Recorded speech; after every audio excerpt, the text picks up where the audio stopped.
And among the big questions here, not just whether or not Platner drops out of the race and when he does that, but what happens to the millions of dollars his campaign has raised if he doesn't stay in?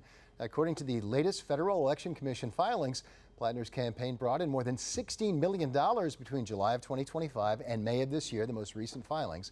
And as of May, still about $2 million cash on hand. CBS 13's Max Williams is looking into what happens to that campaign cash when a candidate does drop out of a race. From July 2025 up until just 2 months ago, the Platner campaign received more than 81,000 donations. But after new sexual assault allegations, the campaign is losing major financial support. In just one example, the Senate Majority PAC is redirecting money away from the Maine Senate race after reserving $24 million in TV ads for Platner. The Democratic Senatorial Campaign Committee has also pulled funding. We asked what will happen to the money he already has. What would happen to Platner's campaign funds? I don't know. Platner's situation being called unprecedented by a political science professor joining our crew this morning.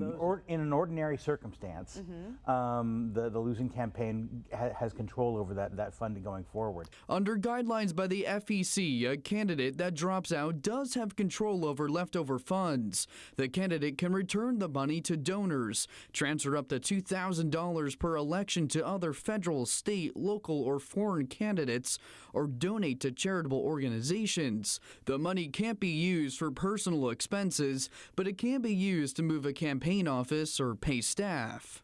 Getting rich from insider trading should be illegal, but Susan Collins doesn't think so.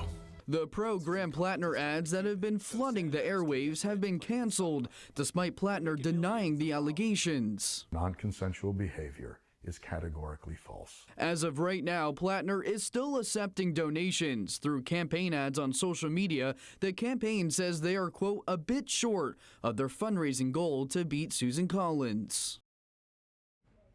Now, the Federal Election Commission says any campaign funding activity through June 30th is not due until 8 days from today. That would be July 15th.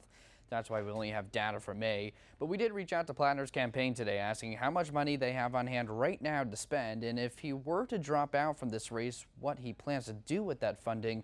But we did not hear back. In the newsroom tonight, Max Williams, CBS 13 News. Katie? All right, a lot of questions about the next steps here, Max. Thank you. And